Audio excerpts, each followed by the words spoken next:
I'm built to win. Applied myself, I filled it in. No time for the doubt, they counted me out, I'm getting it in. Yeah. No time for no loss, I'm paying the cost, I'm in it to win. Yeah. Refuse. Mine, it can't be diffused. If you ain't thinking the same, then we playing by different rules.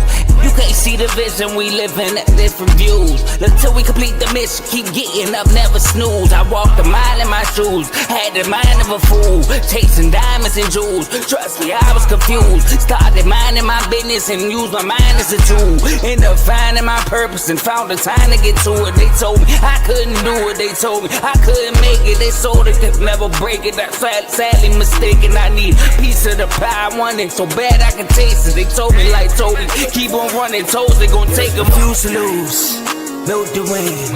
Applied myself, I filled it in. No time for the doubt, they counted me out, I'm getting it in. Yeah. No time for no loss, I pay for the cost, I'm winning to win. Yeah. Refuse to lose, I'm built to win. Applied myself, I filled it in. No time for the doubt, they counted me out, I'm getting it in. Yeah. No time for no loss, I'm paying the cost, I'm in it to win. Yeah. Refuse.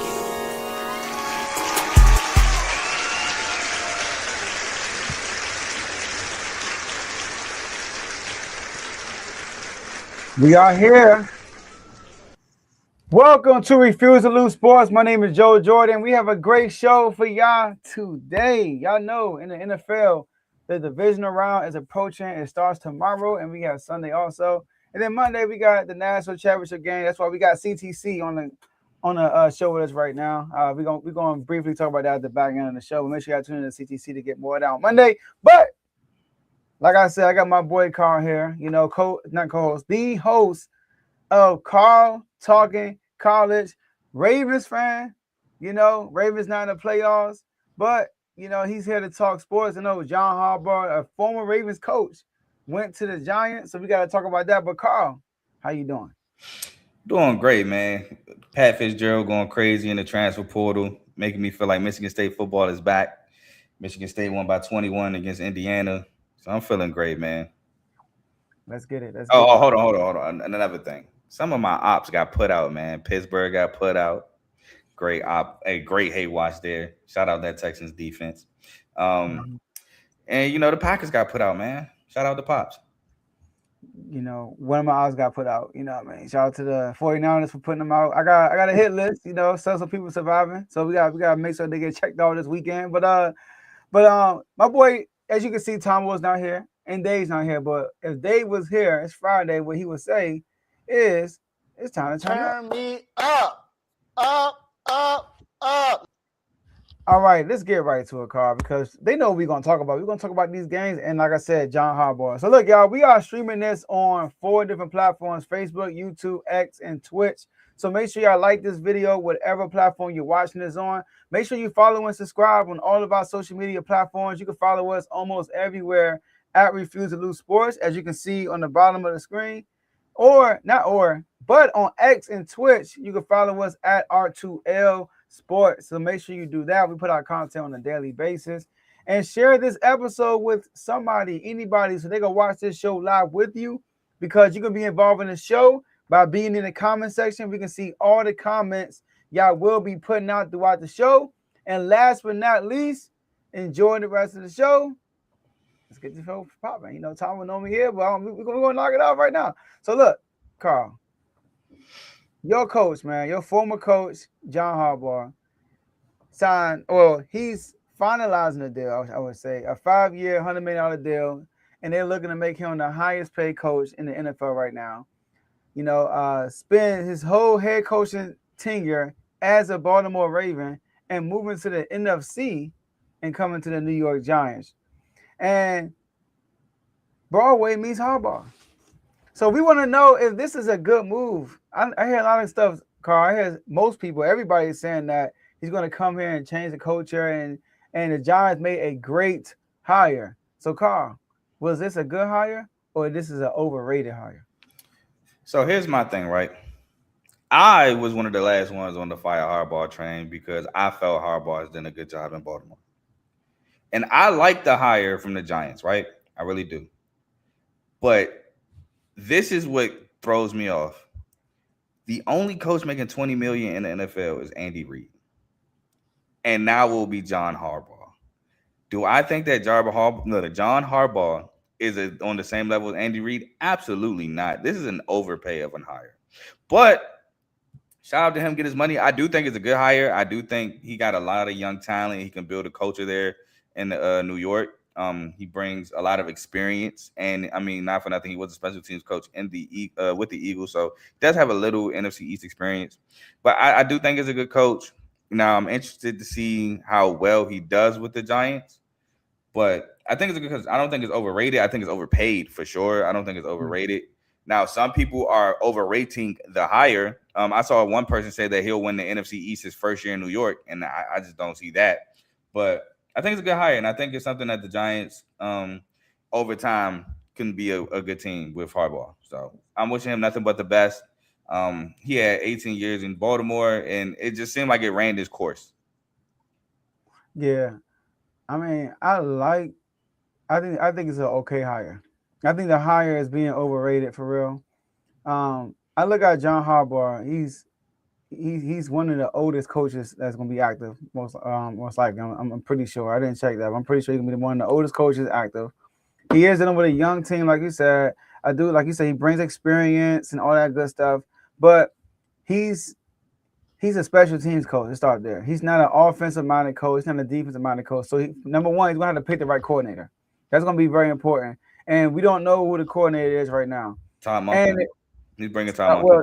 Well, Tom Monken hasn't really finalized that. Tom Monken is still trying to be a head coach. He interviewed a couple of jobs to be a head coach, and he interviewed with the Tampa Bay Buccaneers to be an offensive coordinator. But I'm pretty sure if he don't get a head coach job, he'll go over John Harbaugh. Yeah. Also, John Harbaugh, when you look at his resume, right?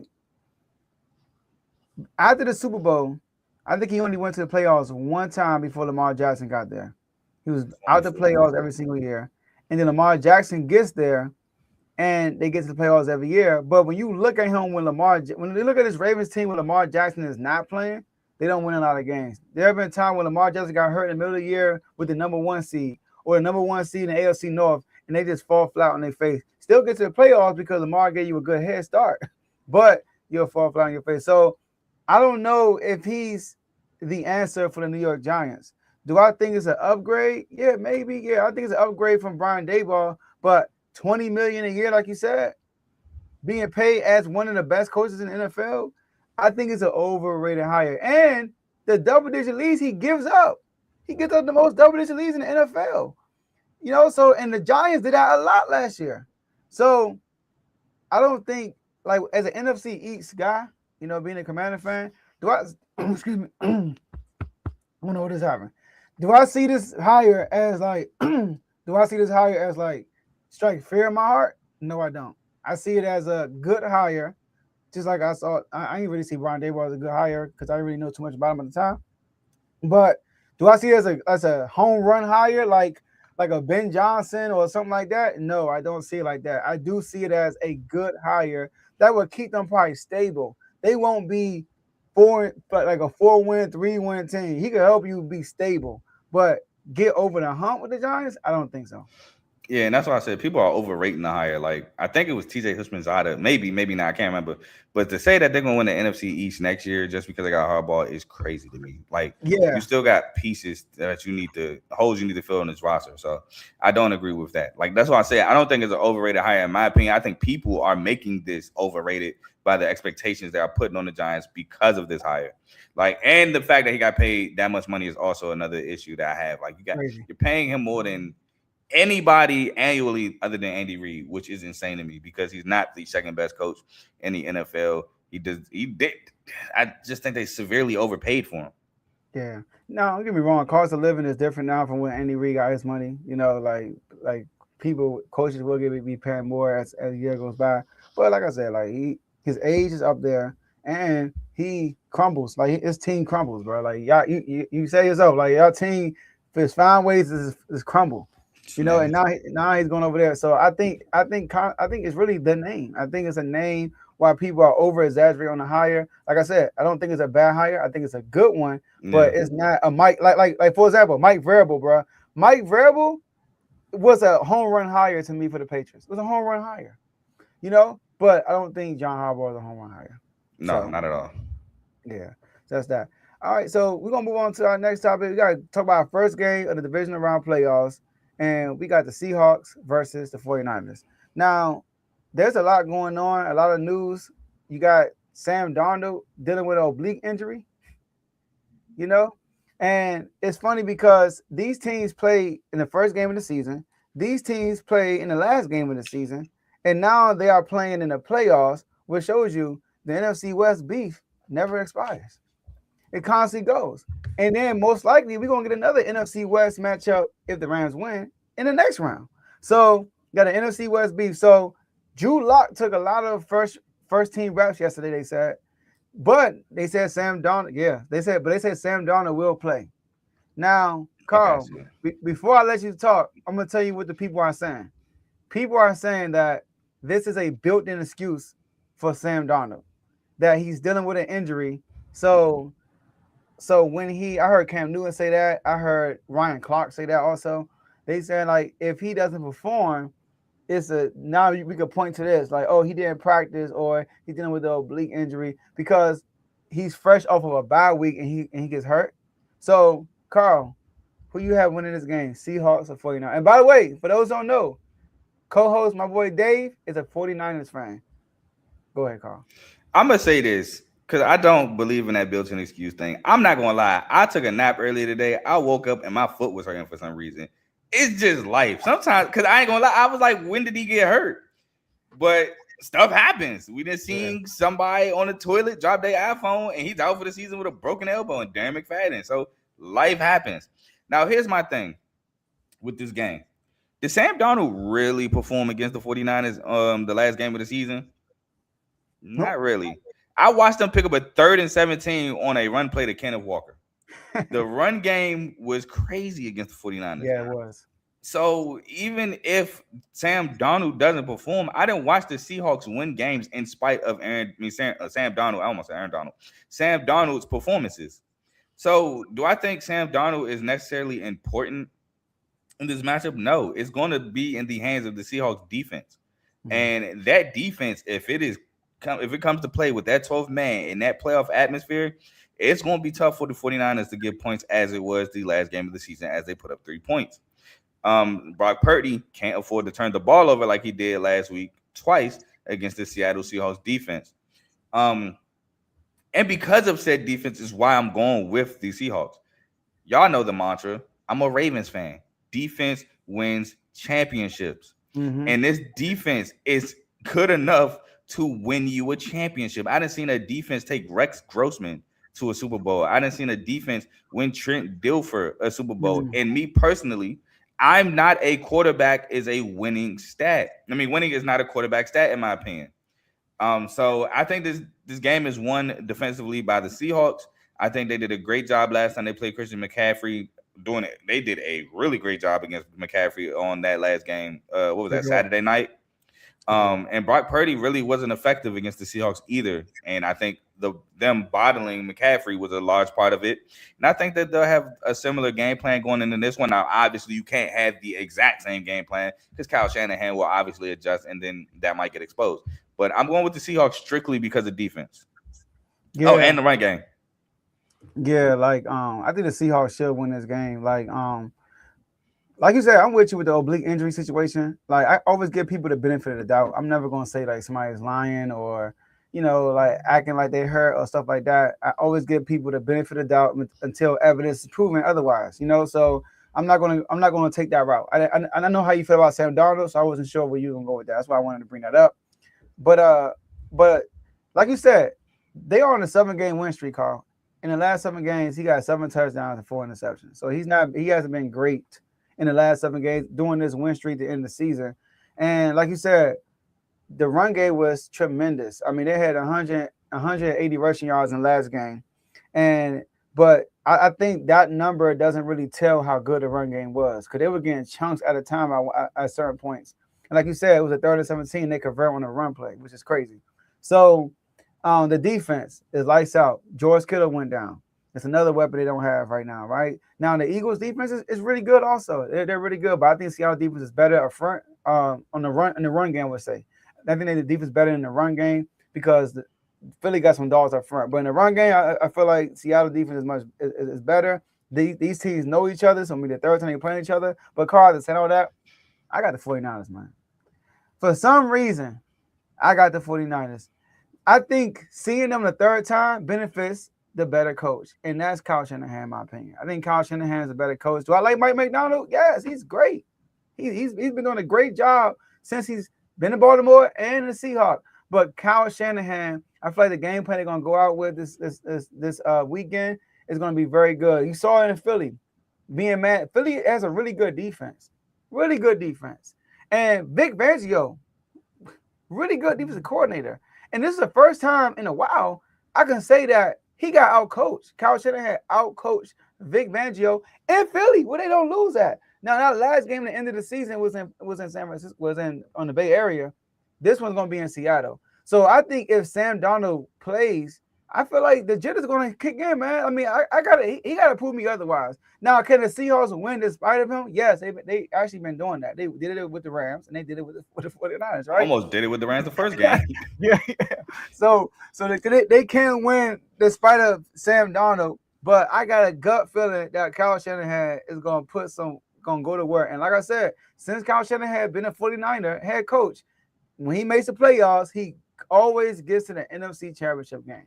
So I'm gonna go with Brock Purdy and Kyle Shanahan to make the upset and go to the NFC Championship game. So as you know, I'm not mad at your Sam Darnold take because I am the leader of it about how when games get big, he gets small. Absolutely. But here's my difference with Philly having their great defense and Seattle having theirs. There's no holes in this secondary. Philly, they have a hole at cornerback number 2. Where you gonna go in Seattle? You got Witherspoon, you got Reek, you got Jack Joe. It's really no Nick Amaroy, who I said in the pre-draft was the best safety coming into this league out of South Carolina. But Nick Amaroy, you got no holes in the secondary, and they all hit. Ernest Jones, another South Carolina guy, linebacker. He's been phenomenal this year. Then you bring DeMarcus Lawrence over from the Cowboys. It's just so much with this defense. While, like I said, Philly has a great one. There's a clear hole. Seattle, to me, there's no holes really with this defense. And then you bring up the fact, not you, but I'm just saying, you can bring up the fact that Philly has struggled with the run this year. Yeah, the run. Seattle's going to stick to it. Now, they don't let my dog K9 get in the end zone, which is crazy. They always going to Charbonnet, even though my boy bring him down there. I got a little beef with that, and Charbonnet with the Michigan, so I definitely got some beef with that. But they're going to run the ball, and I think they'll run it effectively. So that's why I'm going with the Seahawks. But if they can't run the ball and the ball game is put in Darnold's hands, I got I'm going to be wrong. Yeah, I mean, I'm with you. I think Seattle should win, but I'm going to go with the 49ers, though. I'm going to pick the 49ers to win this game. Yeah, I think Seattle had 100 yards almost rushing in the first quarter.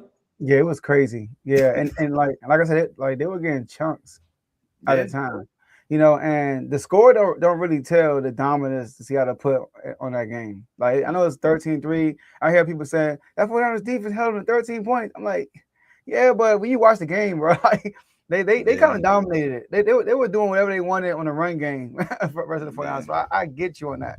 But shout out to Kyle Shanahan, Robert Saleh. Let's get it. Yeah, man. But, got your boy Matty Ice, and is Caleb your boy? Caleb your boy too, right? I mess with Caleb. I wasn't one of a lot of people was down on Caleb coming into the draft. I was not one of them. Yeah, Caleb is your boy. Yeah. Caleb, I wasn't down on him either, but I'm more up on Jaden Daniels. But anyways, we got a match of the Horn versus the Claws. So the Bears versus the Rams in the second round. Bears are the number 2 seed. I mean, we talk about teams two different teams. One team wins when they are down early and they come back late and they make like a heroic effort to win a game. They do it. Then you got this other team who goes up early but have multiple losses, giving up big leads and falling short. So, I mean, will this happen again? I mean, it's like people think it's bound to happen. Can the Rams get a big lead and hold it off? Can the Bears come back, or can it just be a regular game? We're gonna see. But to talk about this matchup, we got, Mr. Zero Sports Talk, my boy. Hold on, get the stuff ready. My boy, Griffey. Let's get it. So, what's happening, guys? What's up? What's up? What's up? Can you hear me? Yeah. Yes, sir. All Yes, right. sir. Yes, sir. So, hey, big matchup. I know it's been what since 2021 since y'all been to the Super Bowl. Y'all 2022. You want to count the actual Super Actually, Bowl yeah. year, but 2022, y'all are 2 games away from getting there. But you got to get past this team, Chicago, with your boy Carl, USC fan. We got to get him Yeah, I on know. I sometime. heard. I heard last show Y'all here, yeah, USC fan, right? So, they did my boys dirty, man. so Griffey, tell me about this game. What's gonna happen? Man, I was actually racking my brain like for the last couple of days trying to figure out what would be the best strategy from my perspective. Obviously, I'm not a coach or anything, but like from my perspective to like stop Caleb Williams, like because I've seen him in USC. I know what he's capable of, and I know a lot of people dog him and everything, but like when he needs to make it happen, he can make it happen. When he escapes the pocket really well, he can buy time, and that's probably one of the worst things for a very very underwhelming Rams secondary. Like if the quarterback can roll out and buy time and have all day, he's gonna find someone open. Um, it all comes down to if Chris Shula can figure something out to like make his defense work differently because all he has been doing is like 4-man rush, soft coverage, all that stuff, and teams like with decent quarterbacks just pick it apart. Check downs and everything that works to Caleb's strengths. I know he can make the big plays. He had that miracle play on 4th and 8 against the Packers, but I mean, if you just give him soft coverage and check downs, that's all day for Odunze, for Swift and Manungai. Yeah, Manungai. Um, so I really don't know defensively what the Rams can do. Offensively, though, I know exactly what the Rams can do, and that's literally don't have a lull. Because I'm going to use the second Seattle game as an example. They were up 30-14, and they ended up losing that game because the Rams offense just decided, let's run on first and second down. You know, if we get in third and long, let's try to get it. They don't get it. They got a punt. And so now they're giving the ball back to Seattle and then they get a great kick return. Was it a Punt punt return return. or kick? Punt return. Punt She took return. it to the crib. Mm-hmm. Yeah. Then they get a great punt return, and it's like, don't do that. Like, if the pass game is working, keep passing the ball. I say this all the time. Keep your foot on their necks. It's like, and for some reason, Sean McVay doesn't do it, or I don't know if it's Chris Shula defensively. They just end up backing everybody up on defense, playing soft coverage, letting them have everything underneath. And that's fine if you're like if there's 2 minutes left in the game. If you're in the third quarter and you're doing that, the team's just gonna dink and dunk it all the way down the field. As long as the team is patient, they're gonna make it happen. And Ben Johnson isn't. He's proven he's a great coach. He's a smart coach. He's proven, especially on the offensive side. He's not gonna just accept, oh, we got to bomb it every play. He's going to take those screens to Swift and Manungai. He's going to get his receivers open and stuff like that. So offensively, it's like you got to keep going. You got to keep, if you start off fast, which the Rams are really good at, they're really good at like that first drive touchdown or even a first drive field goal. If you see something working, keep using it until there's like 1 minute left in the game and you're up like 2 scores. Like that's the only thing I can say about the Rams' chances in this because if they're probably not going to get pressure on Caleb because of his escapability. And they've been getting like no pressure on anybody recently. I don't know if the defensive line is tired, someone's hurt. I don't know what it is. I know Chris Shula's not going to send a blitz often, which he probably should. But even his blitz packages are mediocre, none like fancy or anything. So as long as you can match them, I think the Rams will outlast because Matthew Stafford with the ball in his hands last is usually a pretty good result for the Rams. All right, Carl. All right, so here's my thing with the Bears Rams, or just the Rams in general to start with. First of all, sometimes I think as much as I love Sean McVay, he be getting real predictable sometimes. Like the game against the Panthers last week. Blake Corum was in that entire drive. 4th and 1, you bring in Kyron Williams. No duds are running Kyron Williams. You haven't played him this entire drive once. Now he's in the game on 4th and 1. I wonder who's getting the ball. And I've seen them done that. My second thing with the Rams is I feel like they go away from the run sometimes too much. They'll put the ball sometimes in Maddie's hands too much. When Kyron Williams sometimes will have it going. Like feed the run. I'm not saying run first, second down, stuff like that, but let's run on first, see if we can get in the second and maybe 6, second and 7. That way we can use the whole playbook. We could run if we want, we could pass if we want, set up third and manageable. We got all these things at our disposal. And I think sometimes they just let Matty sometimes go a little crazy. And I'm a Matthew Stafford guy, but it's just football. You don't want to just come out and like, all right, they're going to be passing all the time, because then defenses, they'll set, and edge rushers, they'll pin their ears back, and Matty ain't the fastest, so that allows people to get pressure on your quarterback. But I know a lot of people are saying that, oh, it's crazy snowing in Chicago and it's below 0 and da-da-da. They forget Matthew Stafford played in Detroit for damn near his whole career. He played in Green Bay. He's played in Chicago for almost his whole career. So I don't think that'd be that much of an effect on Matthew Stafford. Now, I do see that his stats, I guess, with the Rams, 14 touchdowns, 11 interceptions, whatever the case may be. I don't think that's an issue. If the Rams could stop the run with Swift and Kyle Monangai and force Caleb to throw all over the yard, I do think Caleb, like last week, will give you some interceptions. He went through 1, 2. Yeah, I might say 2. One wasn't his fault though, but it was miscommunication. Red zone in the third quarter, on fourth down.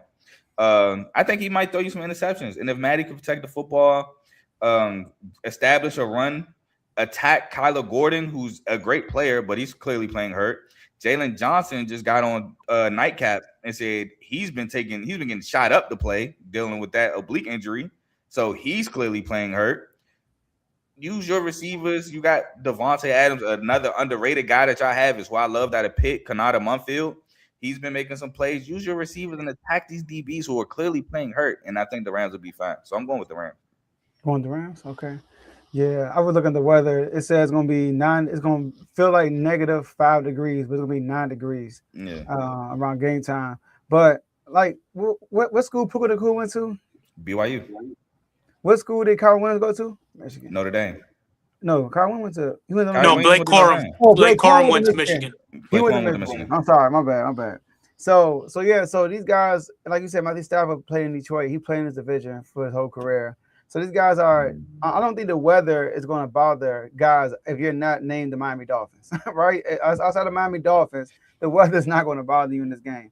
But I'm gonna go with the Rams too. I think the Chicago Bears are on like a fairy tale. Like I feel like they won last week because I would say the Packers more so lost that game than the Bears won that game. No disrespect to the Bears. I think the Bears are having a really good season, but they are winning a lot of games coming back from behind. Now you can say that about us from last year. I don't think we came back from behind last year a lot. We just won a lot of close games. But there was, so it's a difference. I'm gonna go with the Rams because I feel like if the Bears are not forcing turnovers, their defense is not elite. They don't have an elite defense. So what makes them a good defense is the forcing of the turnovers. And Matthew Stafford, believe it or not, has been taking care of the ball this year. Your boy led the league in interception a few times. But chill, oh my God. This year he's been taking the ball. Now, when he does turn the ball over, they normally come in twos or something like that, right? That's what happens with him sometimes. But I think they'll do a good job taking care of the ball. And did y'all hear what Sean McVay said about the Matt LaFleur thing? Nah, what did he say? He said we game plan woo, and Matt and LaFleur is a close friend of mine. Him and Ben Johnson they got that. I'm pretty sure he leaking. Yeah, okay. Yeah. Well, I didn't take it like he leaking. I took it as like I'm gonna get his get back for him. That's how I took it. I took it like he gonna get his get back. You don't think they talking? Yeah. You don't think he's telling them information after that? Yeah, he definitely is. I want to go back to like something you said earlier about like the Bears secondary being hurt and everything. That's what I mean by like if something's working, you stick with it. Because you're right. McVay for some reason wants to change up his game plan. Like if at halftime he might keep it on for the first drive and then he completely shifts what's been working. If it's runs working, he goes to the pass. The pass working, he goes to the run. And I don't understand that either. That's one of the biggest things. If the run is working, which is possible against this Bears defense, because it's like you said, their biggest strength is taking the ball over. It's not really strength in pass coverage or strength in run coverage. They're probably like middle of the pack in either or. I think that's exactly what's going to lead to the Rams winning right there. It's just sticking to whatever you see in the first, second quarter that's working, that's getting you downfield, that's getting touchdowns. Stick to that until like the game's almost over. Don't get me wrong. The Rams secondary can be, whew, you No, know. I mentioned that earlier. Yeah. I feel like the Bears can exploit that. You know, you got Romaduze who came back from injury last week, so he's healthier this week.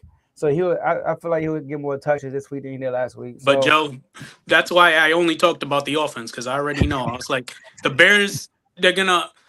What's funny is I don't think the Bears are gonna start off as fast. I think the Rams, like their defense, like has this momentum or this how do you say I don't know. They just have energy in the first couple drives where they yeah. play better, and then they just completely fall apart later on in the game. So I don't think the Bears are gonna start off as fast. If they do, we're in trouble. But if the Rams can start off fast, that's a huge advantage for the Rams because they can keep, like I said, putting their foot on their necks. Mm-hmm. Yeah, and not for nothing, TJ Edwards is out for the rest of the playoffs, so that's a big blow for the Bears. That was a And big loss. one thing I noticed in the Packers game that the Packers did was they kept it really vanilla. Bears will run man, they'll just hit him with an out route. And I'm pretty sure Sean McVay took notice. So Yeah, they're man, especially if he's talking to LaFleur. yeah. Yeah, man. I Yeah, think that Go ahead. I think that the Rams could take advantage of this Bears defense. I also agree with you that this defense, for what it's worth, isn't the best. It's just really good at taking the ball away. So it's an opportunistic defense more than a really good defense. Really, yeah, it really is opportunistic. But and then one thing about Caleb, he don't take advantage of every opportunity. Like I feel like every game he leads, he's at 50% completion percentage. like he leads plays on the field every single game. So and that's what gets him in a lot of holes. But this the Rams just gotta hold on. If they get the lead, I gotta hold on because y'all have a history this year of just giving up leads. Look at y'all gave up a lead last game. Get the Panthers. Mhm. Y'all got up. Yeah. Thank God for Puka Nacua, man. Because if Puka didn't knock that ball out, the Rams might have lost. Yeah. Yeah, that was almost a pick. Yep.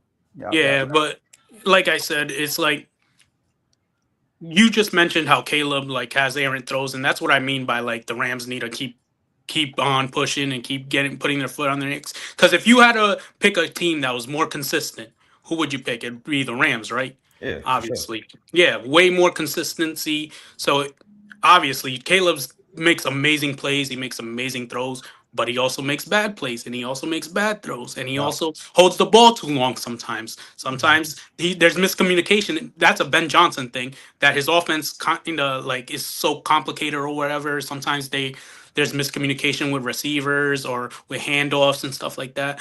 So they're going to make mistakes, the Bears. Like they do every game, even though they've won like 12 games. They do make mistakes. So as long as the Rams cannot make those mistakes and just don't play a vanilla offense like the Packers did is okay, but a vanilla offense where it's predictable, like you mentioned earlier, where it's like run. Oh, Kyron's in the game, they're gonna run. Oh, Puka's out of the game, they're gonna run. Like stuff like that is gonna bite Sean McVay in this game. Yeah. So my final synopsis, like you said, it's gonna come down to Jared Verse, Kobe Turner, Braden Fisk, and that D line. If they can get pressure with 4, it's gonna be a long day for Caleb. So that D line is for sure going to be very big in this matchup, and I think they can take advantage of this Bears O line. So yeah, I'm with this dude right here. I think they need to run the ball this game. I agree. Well, yeah. All right. So last words, Griffey. Big game. So it looks like you already dressed for the weather.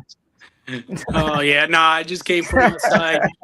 But it's cold here too, though. That is something I didn't even mention. I didn't even follow up on the weather. Like, where did this even come from? This whole weather thing is this like cope? It's like just sounds like cope. Like because y'all are LA team, that's why. And they said that y'all haven't played a game under 50 degrees. They played in the snow last year against Philly, bro. That's what I was saying. That's what I meant to bring up. I meant to bring that up. I was like, I'm pretty sure we played in a snowstorm against the Super Bowl champions. And Matt was Like, throwing that thing too. yeah, it's not like we got blown out of the water. Like, what are we saying? Yeah, we lost the game, but it wasn't because of the weather. Like, it's like you don't have enough confidence in your team that you're saying the weather's gonna beat us. That's crazy. Yeah, I mean, literally last year, if Kyron Williams don't fumble, we might be talking about how the Rams beat the Eagles and may have won on to win the Super Bowl. Or they don't miss that block on Jalen Carter. That too, but I think the Kyron Williams fumble was way more important. It was. And also, if they want to like discredit what happened in the snow against Philly, just remember Rams were like the only team that kept it close in the playoffs against that team last year, and that was in the snow. Sorry about the Commanders. I'm just saying. I mean, that defense was, and then we fumbled like 4 times. So yeah, true. Yeah. But yeah, that's all I gotta say. I appreciate you having me on. Yes, sir. All right, so we looking forward to have you on Tuesday with a smile on your face, right? Yeah, oh yeah. Hopefully, man. Hopefully. And hopefully, if we could possibly get a 49ers Rams matchup next week and have you and Dave on here, that'd be dope. That'd be dope. You know. So, but I appreciate you for coming on. I appreciate you. Take it easy. Let's get it. All right. So me and you going to just do the Patriots one. All right. So we got Tony. Okay, cool. Yeah, I don't think Tony can make it, but we got Teddy. But we got right now. Teddy has a game in Florida right now. But Patriots and Texans. Yeah, yes, sir. Get that dub. Patriots and Texans, right? You hear Teddy talk about we're back. You know, the Patriots are back. You know, so the Patriots are taking a walk to remember.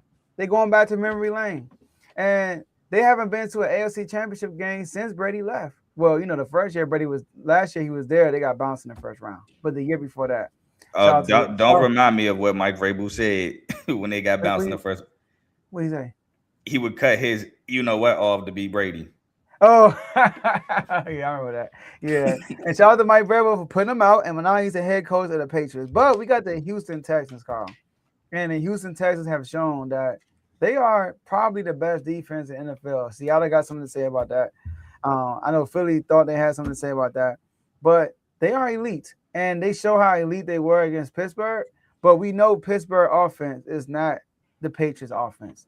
They're playing, and the same thing with them is happening here. All the Patriots fans are saying it's going to be cold. It's going to be cold. It's not Houston. That's what all the Patriots fans are saying. Pittsburgh was cold. But I mean, what? Kansas City was cold last year. I mean, and the defense balled out. I think it's Kansas City last year. But I'm saying though, Pittsburgh was literally last week. It was not even a week ago. It was like 4 or 5 days ago. 30. What was it? 30-6, something like that. 30-6, 31. It could have been 31. I would have loved to see the extra point. Pile up more on my ops, but we ain't got to talk about that. So, Carl, who you got winning this game? Patriots or Texans? This is tough. Mm-hmm. I've been thinking about this, and I don't even know if I have a winner yet in my head. But this is why it's tough, because although that Texans defense is, to me, the best defense in the league, that offense leaves a lot to be desired. And now there's announced that Nico Collins is out against the Patriots because of a concussion. So that's a huge part of the passing game removed. Now it's literally Gonzalez is in, by the way, if you didn't know. Yeah, I seen that. But it's literally the Iowa State Cyclones at receiver versus the Patriots. Jalen Noel, Jaden Higgins, and Xavier Hutchinson. Those are all 3 Iowa State guys versus the Patriots. Now you got Cade Stover and Dalton Schultz, which Dalton Schultz didn't even really do. I don't remember him doing much Monday night against the Steelers, but you got those guys as options at the tight end spot. My question is this: does the Texans run game, or is the Texans run game as effective as it was against Pittsburgh, against the Patriots? And part of me wants to say no. Even though I've seen the Patriots give up yards, but that was to Derrick Henry and the Ravens. Woody Marks is not Derrick Henry. Nick Chubb at one point was a premier back, a shell of himself, unfortunately, because that was one of my favorite running backs. But I think I might have to go with the Patriots on this, just because I'm just nervous about this Houston Texans offense. And the Patriots have a really good defense in their set, like within their own right. They're a really good defense. Now, can they get to CJ Stroud? Because the Steelers did a great job getting to CJ Stroud and forcing 3 turnovers, because CJ Stroud, when the pressure got on him, didn't really play well. He did some questionable things. to keep it PG. So I think I'm going with the Patriots, man. I think the Patriots can run the ball with Ramondre and Travion. I think Drake May, he got his first playoff game out the way with his turnovers, and people underrate his athletic ability. Drake May can run the football. I've been saying that since North Carolina. Again, another guy who was high on Drake May, even though the media told you otherwise. But nonetheless, I think I'm going with the pass, man. I just don't trust this Houston Texans offense. I really don't. Like, at any phase of the game against this Patriots defense. I think it's a very low-scoring game. I don't know the under, but if you're a betting man like me, I might bet the under. But give me the Patriots. Okay. Speaking of Patriots, we got a Patriots fan here. Tony has made it backstage, and we're going to bring him up so he can give his thoughts on his Patriots. My boy Tony. What's going on, bro? What's up? All right, talk to us. We know you're busy, but go ahead and do your thing. Go ahead and talk to us about this game.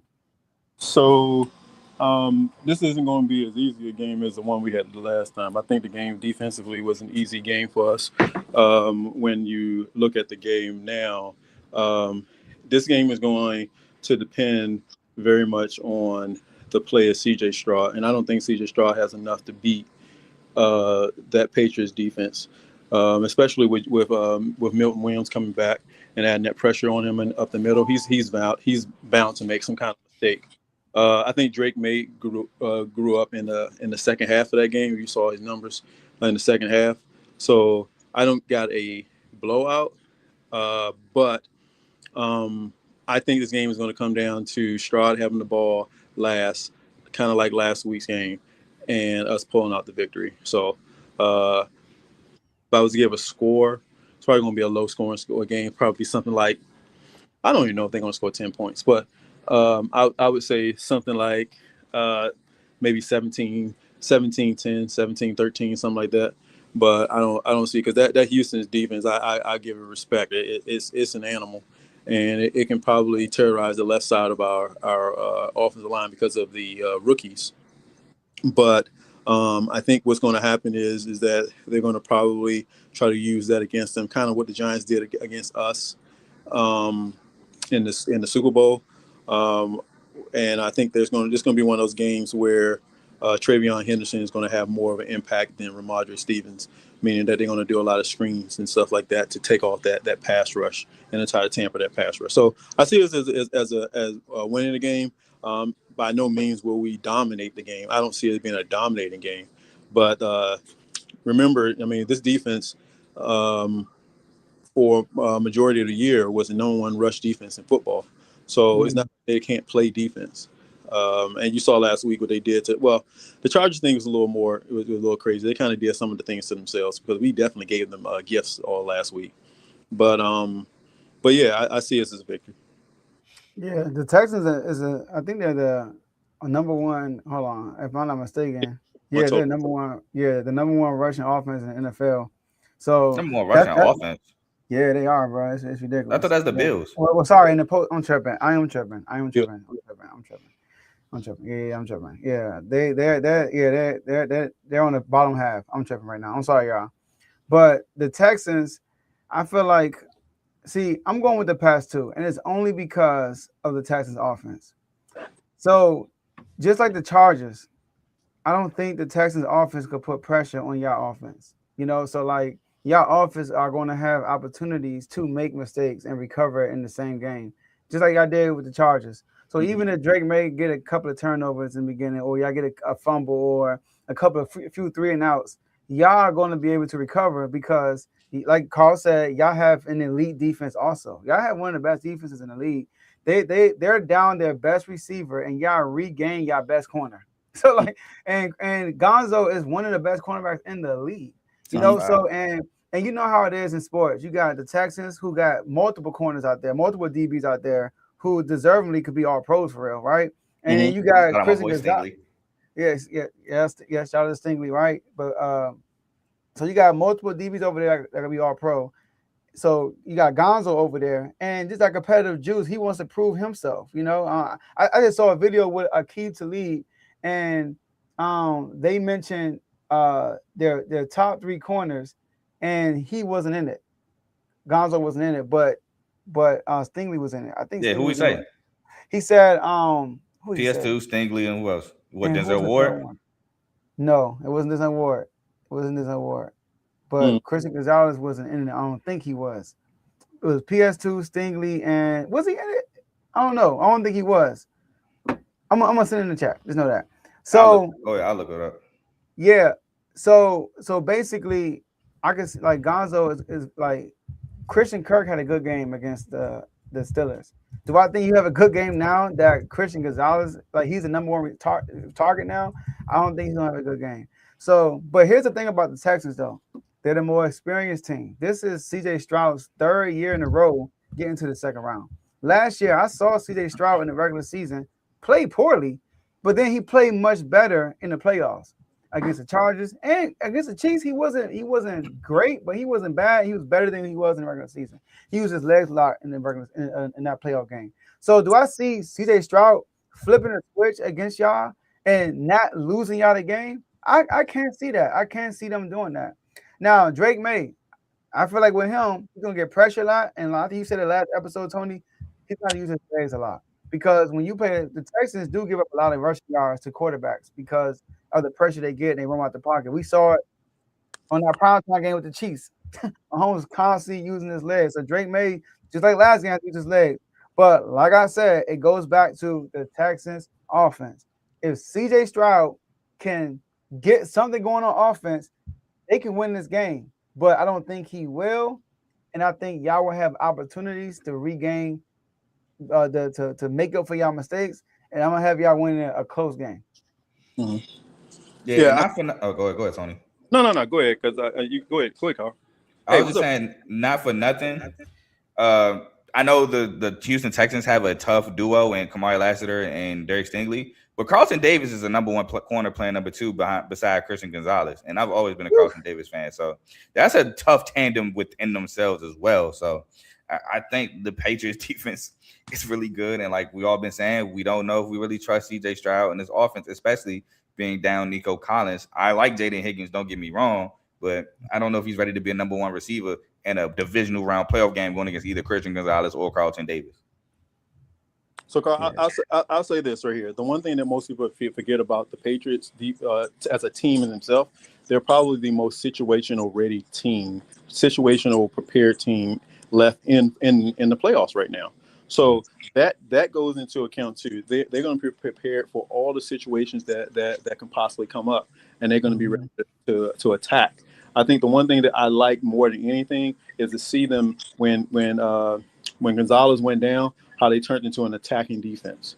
They turned into an aggressive attacking defense where they started blitzing a little bit more. And I don't think they really needed to, but they started to do it, and I think it kind of threw them off.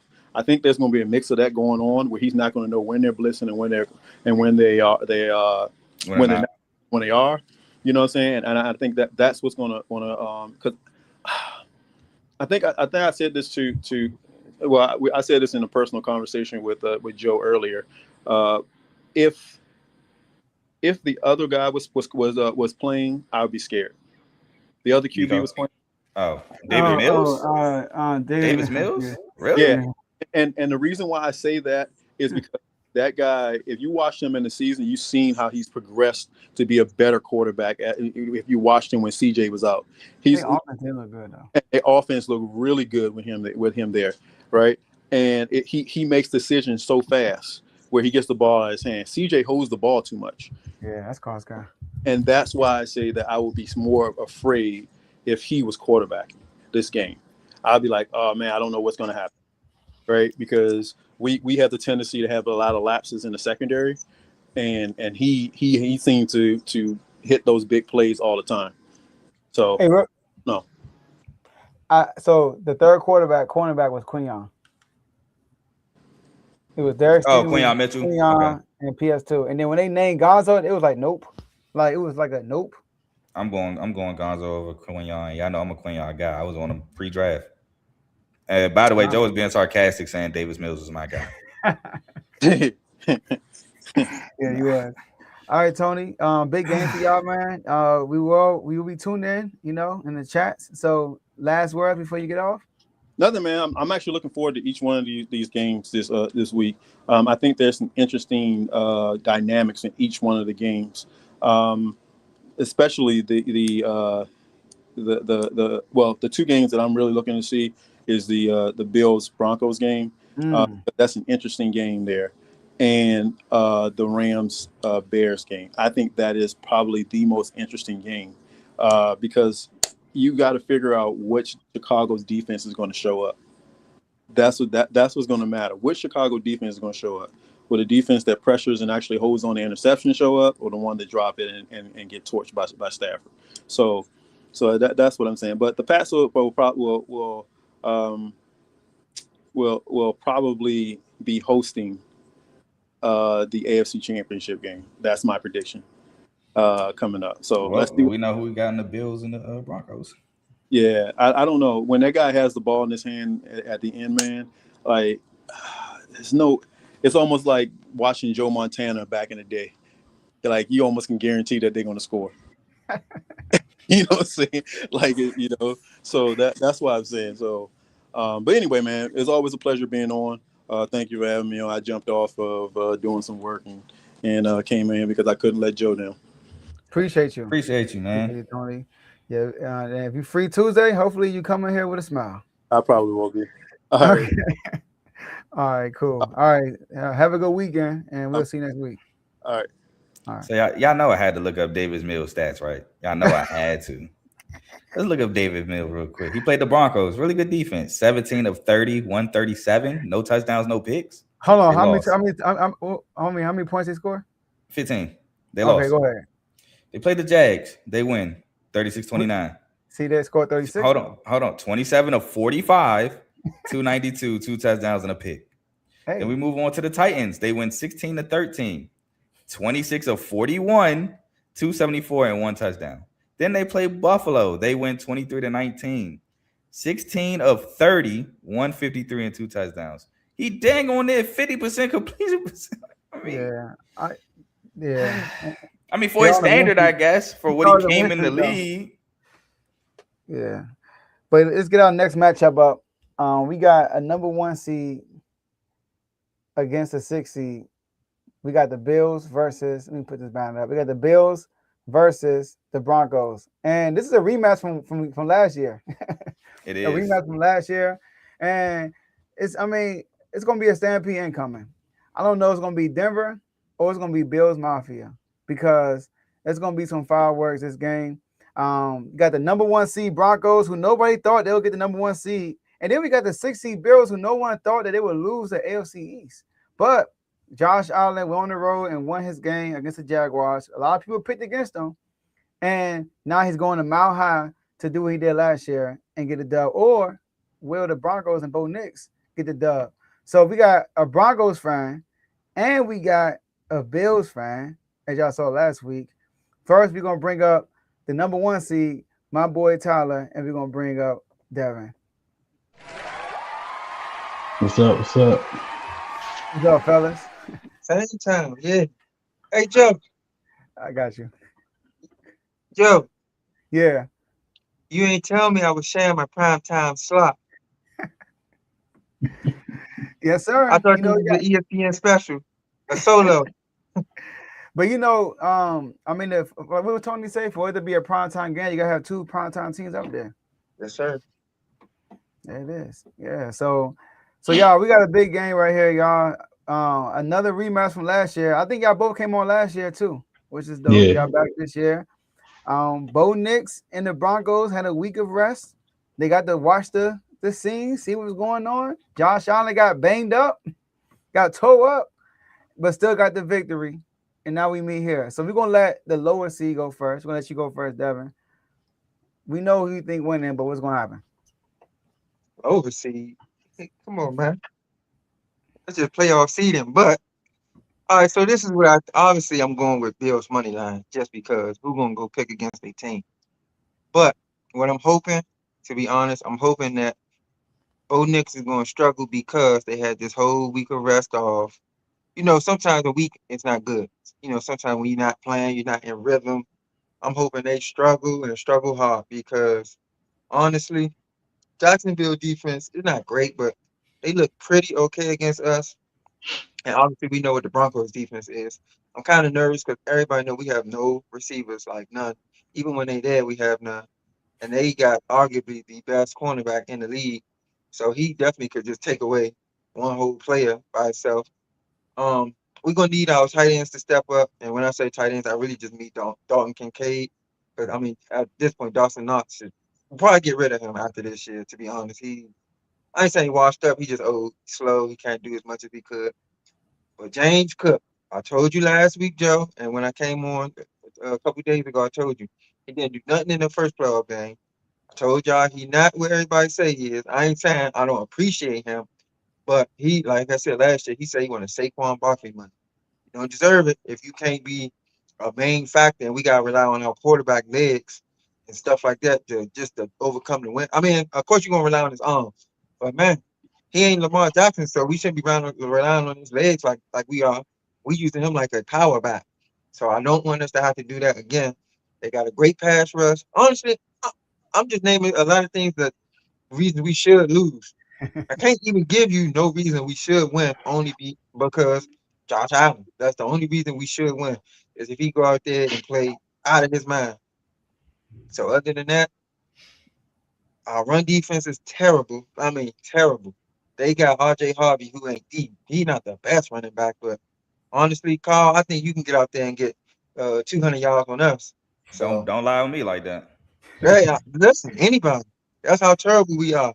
So we gonna see what happens, but honestly, I'm not really. I don't know. I'm just not really super. Even though they're number one seed, I'm not really super scared of the Broncos because they got Bo Nix. Not saying Bo Nix is bad, but I mean, some of the games you watch, like when they was down to the no, when they up on the Giants. Yep. No, they was down. No, Was they they were up or down. They down? came back. They came back They They was really came well. down. back They were and down won the like game. 30. Yeah. They came back and won the game, but it was just bad to get down to the Giants like that. It was just sometimes Bo Nix don't show up the way he's supposed to show up. He's not fully there yet, and so I'm hoping that this ain't the year that he figure it out. All right, Tyler. I mean, to me, he sound like me from last year. He don't sound too sure. Well, I'm going in with a lot of confidence. I think we get it done this year. This is like you say, it's a rematch. Team, first time going to the playoffs together. This time around, they more experience. Got the number one seed playing at home. Got the home crowd behind them. All you gotta do, for me, I just feel like you just gotta stop James Cook and put pressure on Josh Allen.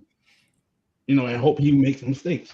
I'm tired of the narrative of Superman this, Superman that all this week. They disrespecting us, man. And at this point, I just feel like they use that and as fuel and just go out there and get this dub. Like that's all I'm waiting on. I can't wait. Yeah, Carl. It's no secret who I'm going with, man. This is the last op I need to go down. I'm going with the Broncos. Now, here's why, though.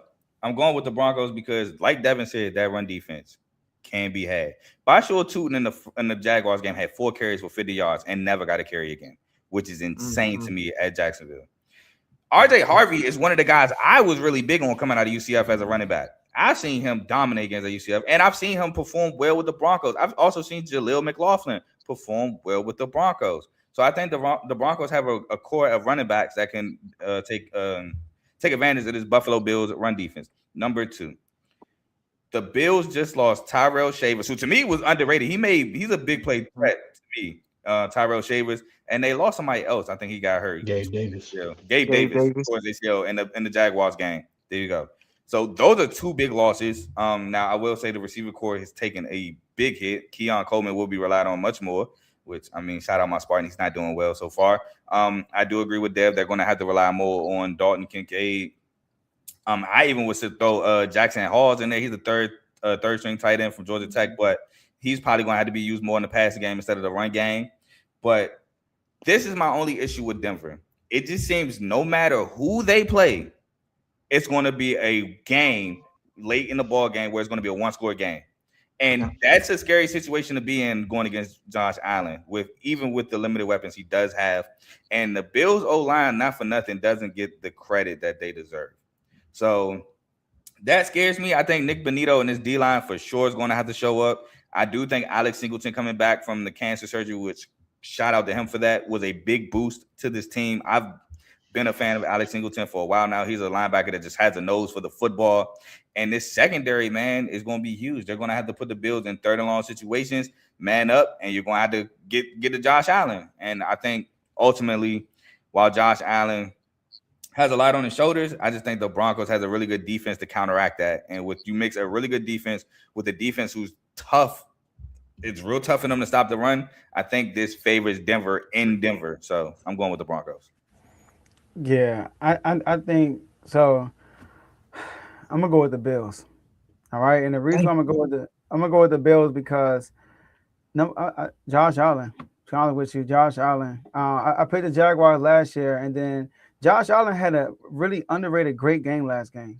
I don't think it was underrated. He had a great game. Okay, yeah. So last game was a great game. He had the fourth highest passer rate under pressure last game against the Jaguars, which is really good. And then with Gabe Davis being there, with the limited weapons they got right now, it's going to be tough.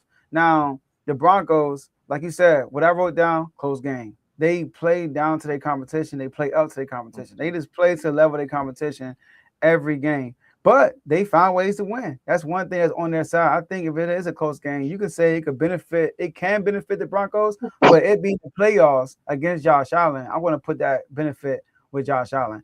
Also, I remember the Broncos, they came in last year playoffs with a top three defense. And the Broncos, they gave up 31 straight points. You know what I mean? So do I think this Bills offense is similar to last year? No.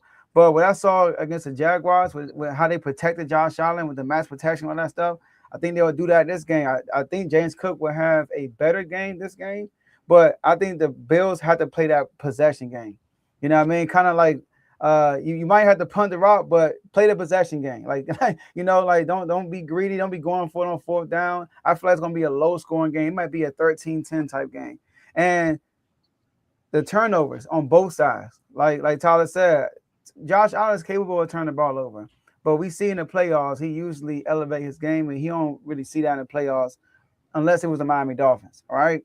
But the Bo Nix, him taking care of the ball is going to be crucial. Him having a week off, like Devin said, this is going to hurt or help you. So we don't know what we're going to expect from the Broncos this week and Bo Nix. So I'm going to go with Josh Allen and the Bills in the low-scoring game. Yeah, I feel you. I just feel like the Broncos can sell out to stop the run because they got guys like PS2, and they don't have their weapons because they're pretty much hurt. You stop Khalil Shakur and focus on those tight ends, it's tough for them to find production. Josh Allen's going to have to literally play superhero ball and extend plays to get guys open. Mm-hmm. Devin, you want to? I was about to say, yeah, I agree. Actually, if they can, I don't think they're gonna put PS2 on Khalil Shakur though. No, I don't think so either. But what I'm saying is, if you they're better off putting him on Dalton Kincaid because he a nice sized cornerback who can play physical. They better off putting him on him because Shakir is just a slot receiver at the end of the day. I don't think they would waste PS2 on him, even though he had a great game. I just don't think that Jacksonville got the backs to match up with him. They probably put him on Keon. Say the truth. Yeah, that's what I thought. You put him on Khalil, you put him on Kincaid. That's right there. Inside either way. That's the factor. I'm forgetting about Keon Combs because he really is. He had that one catch, but he is an X factor. He got the talent to literally take us over the top and shock people and have a great game, or he can just do nothing. That's why I'm missing Shavers. Shavers makes some big time catches. Like he makes some big time catches on big time downs. Even Gabe Davis, a big wide receiver. Like they had that on the other side with Courtney Sutton, and they got the speed receiver in Franklin. Floyd Franklin. What's the other guy now? Pretty Marvin fast. Mims. Pat Bryant. Marvin Mims. So they Pat got Bryant's a possession guy. I love speed him and height. So, but also the Broncos who they tight end? Is it Ingram? Yeah, Evan Ingram. Yeah, they got man. I feel like y'all X factor in the defensive back though. I think y'all X factor gonna be Brandon Cooks, low key. Hey, I like that. He stretches the field. I'm about to say he made plays down the field. And y'all have a weak block in the defensive backfield. No, they don't. They be targeting my dog, bro. Stop. Riley Moss. They be targeting him, bro. Oh, y'all got him. No, he actually plays good coverage. They target him. He does. Bro, no. They throw a lot of pass. Yeah. some of those flags he get Yeah. No, be I'm not 50-50. going. Yeah.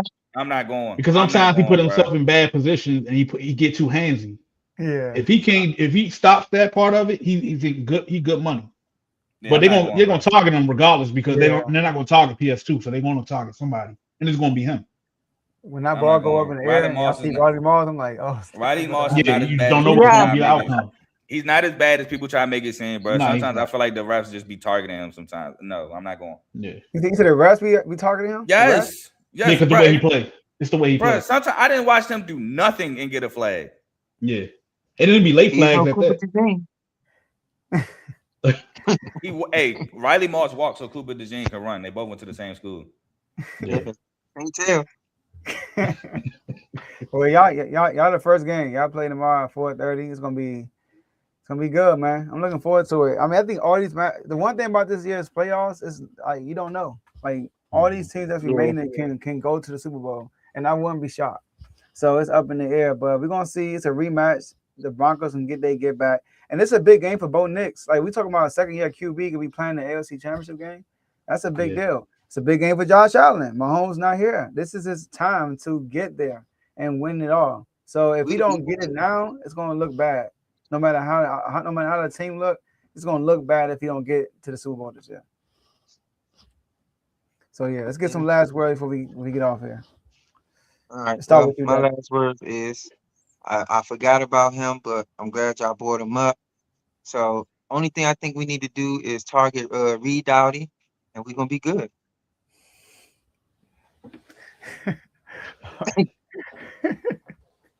That's your safety, ain't it, Joe? Your favorite safety.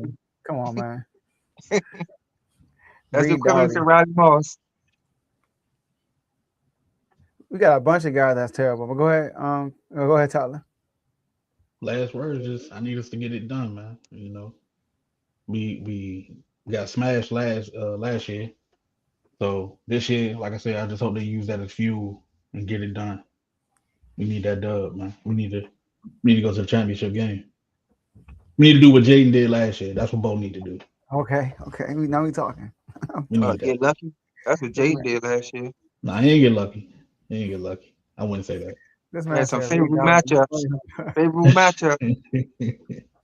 Man, that wouldn't look at all. Go watch the tape. Unfavorable matchups in the playoffs. All I saw. Oh, for real? What I don't want though, I can't have this, man. I can't have an AFC East championship and an NFC West championship. Oh yeah, I know. That'd be funny. man. That'd be funny. Yeah. Yeah, it would. We It go would. to the Patriots, they gonna fold. So don't let that happen. I know they gonna fold.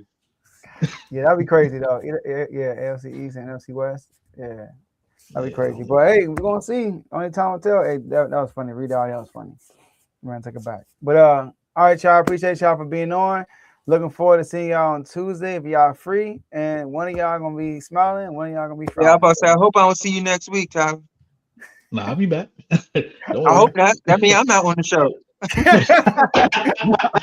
No, y'all both. I'm about to say y'all come on regardless. All right. We don't lose, y'all on.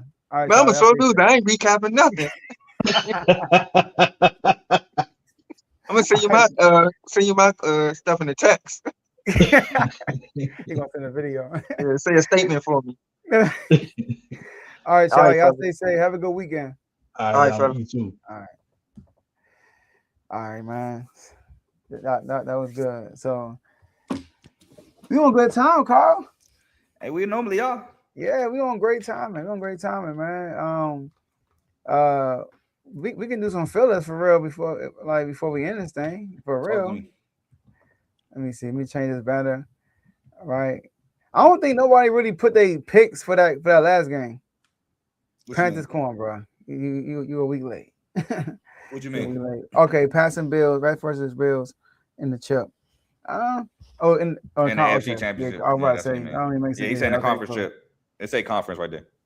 Yeah, conference chip. Yeah, that would be cool though. AFC East. No, it won't. Oh yeah, you don't want Josh Allen in there. Yeah, nah, they eliminate him as fast as possible, bro. Please. So let me ask you this. Okay, how about this? What about your owner? Your owner. I mean, So I didn't watch it, all of it. I saw the clip where he said if Tyler Luke would have made the kick, he'd have been Harbaugh would have been the coach for another week. basically saying he would have been the coach until we lost. And that's pretty much all I really saw. I don't watch press conferences like that, which I probably should watch that one because he kept it real. I normally feel like people don't keep it real. Yeah, I feel like normally when people do conferences, they don't keep it real. They just keep it PC, other than like Lamar. But so I probably should go watch that. He kept it real. He also said that he called him and told him he was fired. He said he didn't want to tell him meet me at the office in an hour. He just said I'd rather call him or whatnot. He also said that Lamar is gonna. He told you already said about Lamar in the coaching search. So I seen like people trying to mix it. So I saw one thing saying he has no power. I have the power, but then I also saw people saying he said that Lamar is going to be a voice for sure in the coaching. So let me know. Yeah, he said that. He also he said that. So they're doing interviews now. All right. We're talking about DC. All right. Mhm. That's what I call him, right? DC. EDC. Yeah. EDC. That's what it is. EDC. He's doing interviews, and then they're going to narrow that down, and then Lamar and Bashadi is going to Discuss meet it. with them. And he said that even he told Lamar, if you got to use my jet, you can fly in if you need to. Like, and he said he asked Lamar, and Lamar said, yeah, he's down with that. I almost shed a tear. Yeah, so they're both going to meet with them or whatnot. So they're all in on Lamar for real. That's what it sounds like. Like Good. they're all in Lamar. They feel like he got another great 4 years. They said like at least a great 4 years. I did hear that he said he would rather Lamar extension get done before free agency, so the sooner the better. I did also hear that. He said that too. So they're gonna have because his cap hit will be higher if you don't get it done sooner. Yeah, and they're gonna like have more 70. 70 something, like 72 million or something like that, which is crazy. And so who do you honestly think your next head coach would be? I told you ever since you brought it up on that show. I've been on the Robert Salah wave for sure. I'm not as in on Brian Flores as a lot of people, to be honest with you. I'm not saying that Miami was his fault, to be honest, but I'm not just so on Flores because everybody's saying Flores. I'm not. I'm more so like the Salah approach because one, with Baltimore, and I think Salah's just a better DC. Two, I don't feel like the Jets was his fault. And when he was in New York, they had a top defense. Offensively, you lose Aaron Rodgers 3 plays into the season, and now you're trying to figure out quarterback on the spot with the Jets team who was not good already. So I just don't feel like that's his fault. I would love Salah. If we don't get Salah, I would love a young, brilliant offensive mind in Kubiak or McDaniel. McDaniels, I think Lamar with Flores. I know somebody in this chat. Already. Yeah, I know. We interviewed like 10, 11 candidates already, and I'm not joking. Like we interviewed that many people, but I would like either one of them because I feel like they can unleash Lamar. But I feel like an OC can do that. Just give me a defensive coach with a DC and let the OC just do him, and I think we'll flourish. Yeah, because you got Lamar, and you want the defense to be consistent because you got Lamar. Like, but y'all interview. I'm hearing a lot of Mike McDaniel. I think he's going to either be our head coach or OC. Yeah, I would love that. So my dream 3, well, let me not say that, but my 3 would be Salah head coach, McDaniel OC, and probably Flores as a DC. To be honest, for real though, if Robert Saleh becomes a head coach, he might bring in one of his disciples. That's cool with me too. For the DC, yeah. He might do that. That's cool. And then Mike McDaniel is they coach together with the 49ers. So like he was a DC, he was the OC at the same time. You know, so I think that would be perfect for y'all. If I get Robert Saleh is a leader of men. He's a leader of men, man. Like he's a real coach, they say over there in Bang Bang 90 game. So that's that. I did want to ask you something else too. You got that. Mike Tomlin. I never got your thoughts on Mike Tomlin. Let's talk about Mike Tomlin. So what are your thoughts on that? Like on Mike Tomlin stepping down? So I'm not going to take the shot approach as as a Steeler fan did on Tuesday. I'm not going to do that. This is what I say about Tomlin. He, rightfully so, deserves a lot of credit for having them not go under 500 because, as you can see with the Ravens, it's not that easy to do because the Ravens had a ton of injuries, and we still, I mean, granted, we fought back, but we still finished below 500. We finished 8-9, so that's not easy to do. But when you constantly lose and uncompetitively losing in the first round of playoffs, it can overshine the fact that you don't become 500, because now you're just stuck in mediocrity. You hear the Steelers all the time. Our roster's not good enough. We can't find a quarterback. Da da da. It's not even kind of. It's 100% y'all fault. You missed on quarterbacks. You missed on free agent quarterbacks. You don't, not for nothing, you don't have good picks to get a top guy. And then when you did get a guy, Kenny Pickett, who I liked, it just didn't work out. So it's kind of their fault as well. And then, like I said, no matter who's the quarterback, because I know the excuse for the Steelers for a while was, we played Josh Allen in the first round, we lost. We played Lamar Jackson in the first round, we lost. We played Pat Mahomes in the first round, we lost. You just played CJ Stroud, who gave y'all 3 turnovers and lost 30-6. You have not been competitive. I think I saw the stat where they've been in 5 playoff games where they were at least down 21 at some point. Yeah. So as much as that 500 thing is good and it's consistently like decent or mediocre in the regular season, you get to the postseason and get whooped as the Pittsburgh Steelers, mind you. We also have to take that into account. They're not just some France. They're not the Detroit Lions. They're not the Minnesota Vikings. They're not the Arizona Cardinals. They're the Pittsburgh Steelers. And so that can't be the standard of, okay, we're cool with just going 500 but getting spanked in the playoffs. That can't be the standard. So eventually, just like us, it was time to make a change. Yeah. I think he did the right thing by stepping down, because they weren't going to fire him. So, like Javon said, if he never had stepped down, he would still be the head coach. And at first I was like, it's a GM fault, but then like I did some digging, and I'm pretty sure Javon said this before, but Mike Tomlin got his hand in everything. No, you know I'm the one that said that. Yeah, oh yeah, you said it. Yeah, he got his hand in everything. I think you mentioned to me that he the one that grabbed Kenny Pickett. Yes. You know, so he got his hand in everything. So them not having a quarterback is his fault. Like this year, they could have grabbed Shador, but instead they got Aaron Rodgers. You know, look at Tyler Shuck. Tyler Shuck looking nice. Hey, Carl, I apologize to Tyler Shuck in the group chat. Nobody saw it, but I apologize. Like 2 weeks ago. I watched like probably every. No, I ain't watch every. I ain't gonna hype it up. I watched a lot of his games, bro. I actually like him. I'm gonna adopt him. That's one of my guys. So my thing with Tyler Shuck in college, because he took Oregon to the Pac-12 championship. They got spanked. Well, I don't know if they got spanked, but I think they lost to USC. My thing with Tyler Shuck is he's talented, but at times he makes boneheaded plays. And I think sometimes he does it in bunches. So while I thought Tyler Shuck was mid at best, and he played phenomenally for the Saints. Don't get me wrong. He played really good, especially for a rookie. I just wasn't sure how he would fend against NFL defenses, because he had the arm talent, but he played well. I'm not going to lie. I apologize. He played well. He did. So, like, there's opportunities right there. So, I think him, like, coming to them, that was the best thing. And then I'm hearing that he's retiring for good. But, you know, that's always – So did Kyle Whittingham. Kyle Whittingham retired for good from Utah, and then Michigan came with a 6-year, $80-some million contract, and he went from retired to Michigan's head coach within a month. Man, what? Because, you know, like, he got 2 years left in his contract still. So, if somebody were to want to get him, they have to trade for him. Yeah. So he's going to take a year off, though, for sure, they said. But I think it was the right move for him to step down. All right. And so we can wrap this up right now. So great show, Carl. I'm going to do my last words, and then we could quickly talk about CTC and all that stuff. All right. But my last word, shout out to the whole R2L network. Shout out to the whole R2L family, man. Shout out to everybody who watched in the comment section. We appreciate y'all that got active in the comments.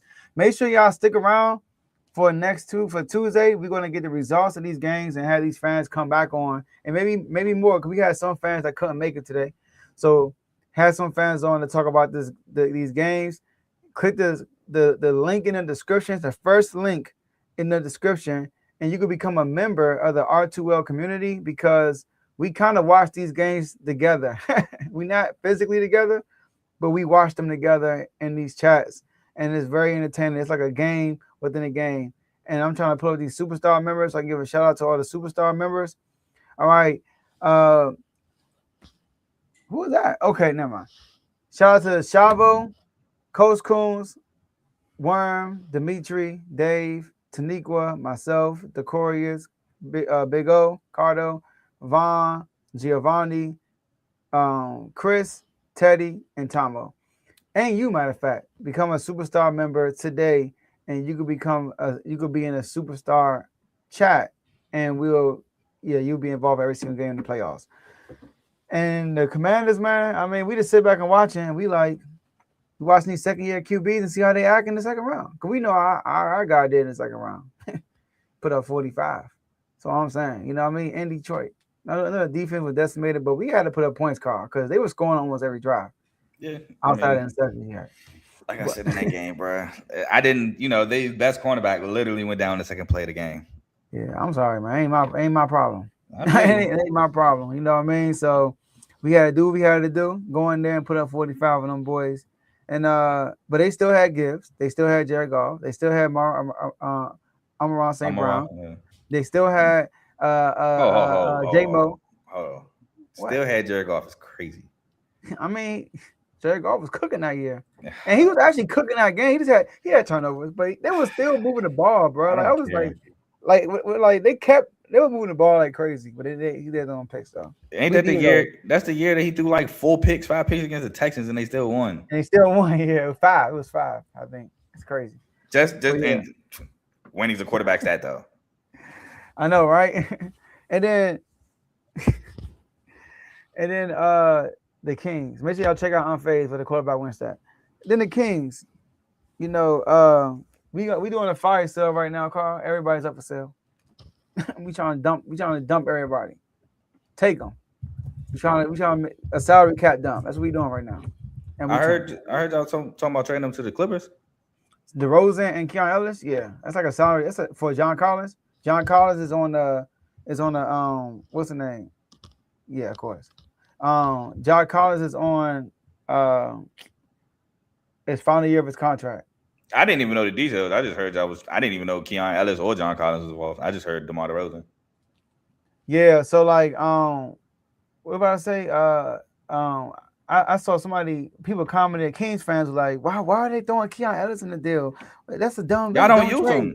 DeMar DeRozan, Keon Ellis for John. That's a dumb trade. I'm like, bro, they doing it because it's a salary dump.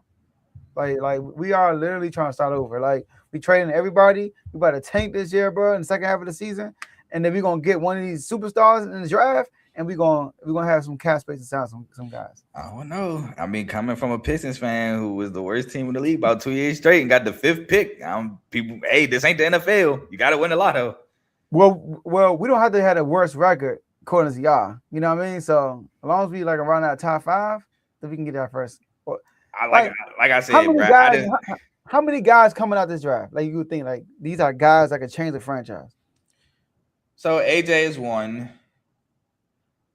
Maybe Cam Boozer. Maybe. See, this is my thing. Like a lot of people who think Darren Peterson can change the franchise. I'm not so sure about that. Go White, by the way. I don't know if I see that many franchise changing guys yet. Now, there's a lot of the season left. My mind can change because my mind changed with certain players as time went. But I don't know if I see that many as of now. All right, look. But like I said, there's more season left. I can look.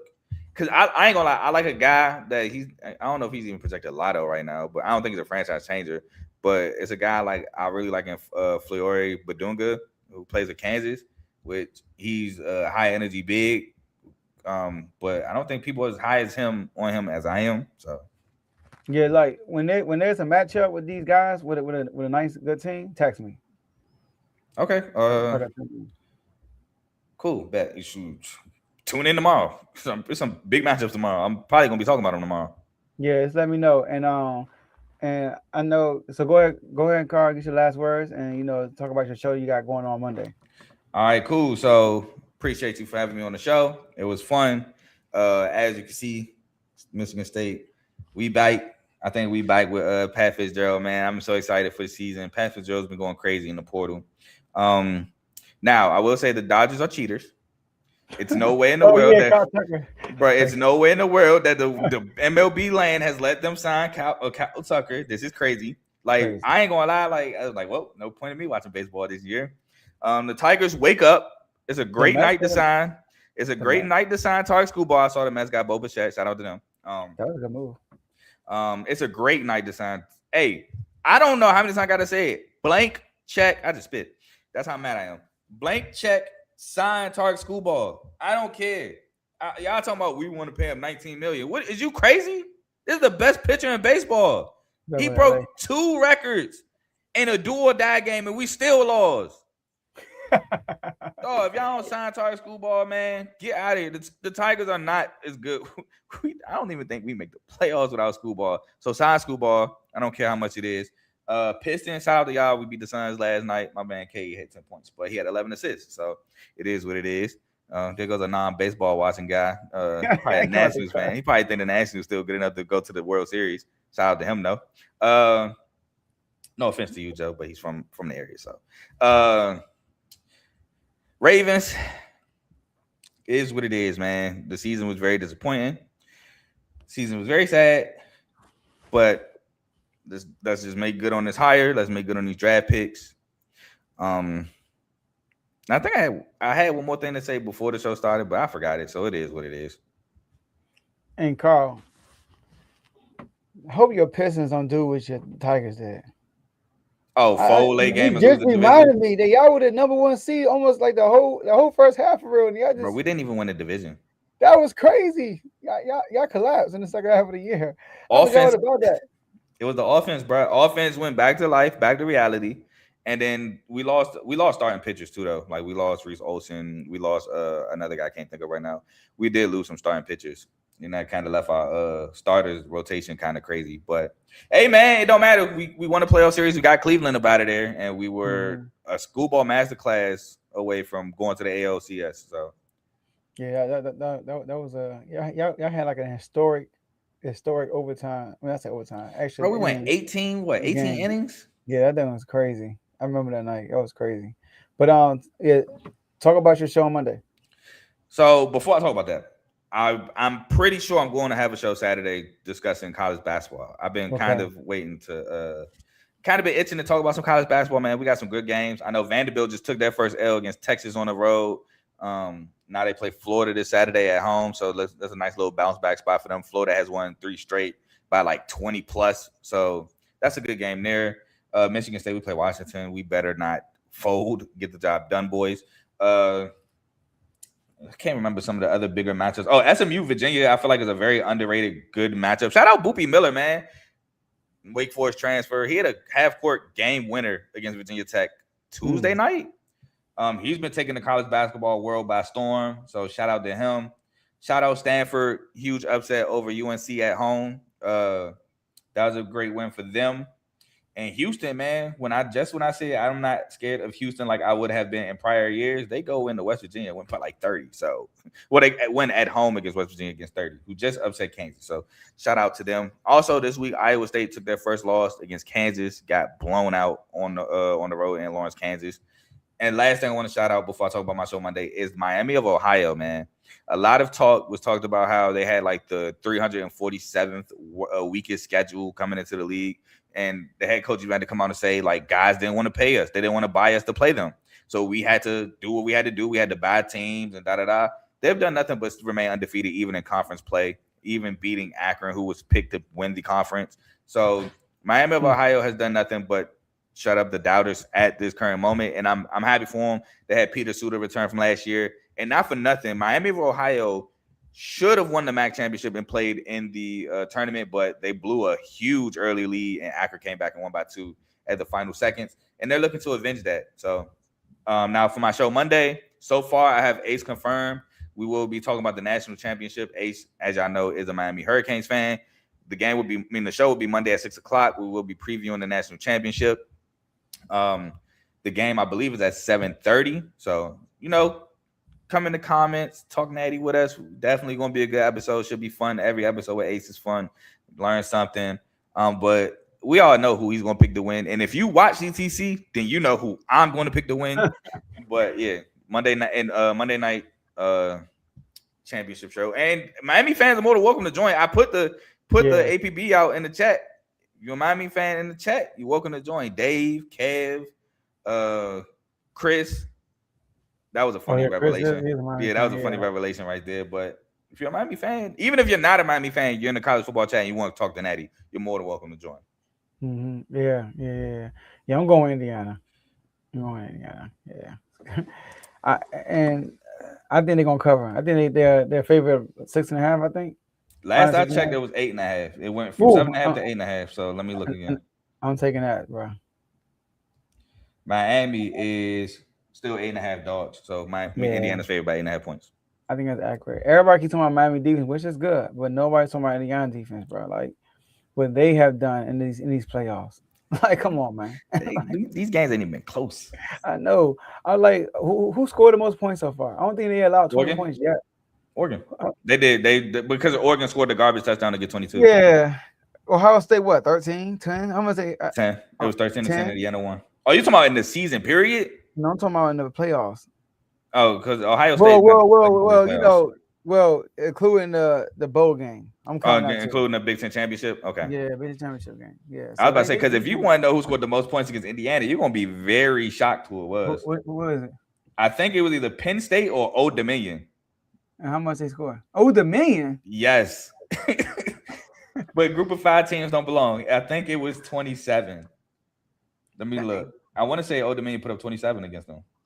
Gotta be guard. They probably shout out Old Dominion. You know that's a DMV school. 52 to 27. Nah, they didn't even put up 50. I want to say it was like 41 to 27 or something like that. Must have been the guard. Gotta be a guard touchdown. Shout out to Old Dominion. Old Dominion was in the game for a lot of it. I remember because I bet the game. But Old Dominion was in it for a while. Colton Joseph broke like a 70-yard touchdown run for Old Dominion. It was 14 to 27. Excuse me. Oh, okay. So the most points scored on Indiana this year, probably Penn State then, right? Because I think Penn State put up 24, and that is the most points that somebody has scored on Indiana. That's crazy. The whole year. That's crazy. Hey, yep, 24. Nobody's talking about Indiana's defense, though. Nope. Here's what it is. Because Ole Miss, well, if I can get it, it's gonna be tough for me to get on 6:30. Yeah. So if Ole Miss. I could push it back to 6:30. I could try to push it back. No, I can't. I'm not gonna be able to do it. The game is at 7:30, right? Yeah, I ain't gonna be able to do it. Okay. But like, if Ole Miss, with the limited time they had the ball, was able to move the ball like that, come on, man. Yeah, not for nothing, they did kind of figure it out. Come on, man. Now I will say Miami did drop 4 picks. They did. They did. 4 easy ones. And they dropped like 3 in like 2 possessions. It was crazy. Yeah, and they dropped the pick 6 too. The potential pick 6 for sure. That was, yeah.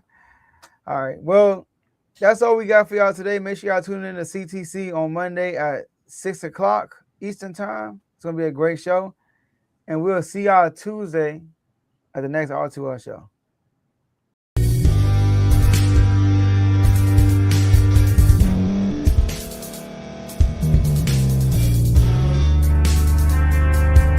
Thank you for staying to the end. If you're watching this on YouTube, please like this video, subscribe, and also hit that notification button so you can be notified next time we put out a video. If you're listening on any podcast platform, subscribe and hit that notification button, y'all, so you can be notified we put out another podcast audio.